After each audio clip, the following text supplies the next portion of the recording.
How do investors value companies? I think that is the basic conundrum which all entrepreneurs face.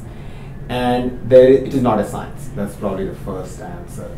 And I'm going to keep this more specific to early stage companies because there is a science to later stage company valuations.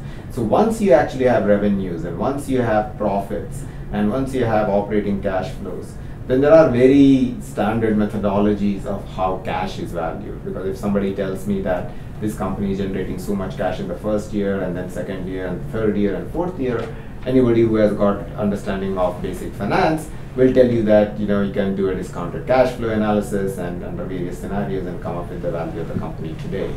But the challenge with startups is you have zero cash flows, you have absolutely no idea how much this is realistically going to be worth because other than wild guesses. And what the investors are looking for is what the team is about, what is the market, what is the space which they are going after, and how competent and how passionate they are, which are all qualitative evaluation criteria, not really quantitative. So in this scenario, how do you come up with valuation? I mean, that's the question. And the way investors really look at it is that they say, and I'll tell you the simplest way they would look at it, is look at the amount of capital this company needs and how much capital are they going to supply to this company, and look at what kind of return they would like to have from this particular investment. Understanding fully well that there are a lot of risks here. So they're only looking at the success case. So of course the equity could be worth zero if the company fails. But what if the company is successful? So I have put $5 million into the company. What if it is successful? And that is how they calculate the what percentage of the company they would like to have.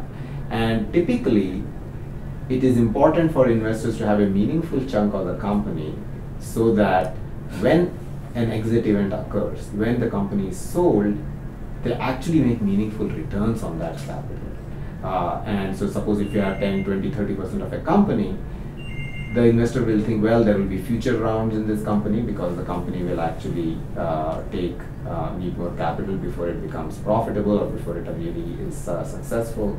As a result, my share of the company will keep shrinking. Just as the entrepreneur is thinking that their share is shrinking, the initial investor is thinking how in subsequent rounds their share is shrinking. And then what will it be worth? And is that a kind of return I'm comfortable with? So, for example, they would say, I put in 5 million now, and looks like this company is going to take, for simplicity's sake, another 2 rounds of financing. And totally, I would get diluted by another 50%. So right now, I have 30% of the company. I will go down to 15% when all is said and done. And that could happen in 5 years. And I'm looking for at least like a 10x return on my investment, which means that 5 million really ought to be worth 50 million, right? And if it is to be worth 50 million, that 15% which I now hold at exit has to be worth 50 million. So that is sort of like the exit, so it will be like 300 million or something needs to be total value of the company. This is the first exercise they are going to go through.